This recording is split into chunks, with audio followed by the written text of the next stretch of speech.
بسم الله الرحمن الرحيم. عن عبد الله بن عمرو رضي الله عنهما قال قال رسول الله صلى الله عليه وسلم: إن من أكبر الكبائر أن يلعن الرجل والديه.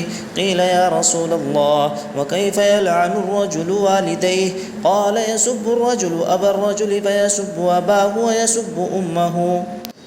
حدیث مبارکہ کا ترجمہ۔ رسول اللہ صلی اللہ علیہ وسلم نے فرمایا، یقیناً سب سے بڑے گناہوں میں سے یہ ہے کہ کوئی شخص اپنے والدین پر لعنت بھیجے۔ پوچھا گیا، یا رسول اللہ صلی اللہ علیہ وسلم، کوئی شخص اپنے ہی والدین پر کیسے لعنت بھیجے گا؟ حضور صلی اللہ علیہ وسلم نے فرمایا کہ وہ شخص دوسرے کے باپ کو برا بھلا کہے گا تو دوسرا بھی اس کے باپ کو اور اس کی ماں کو برا بھلا کہے گا۔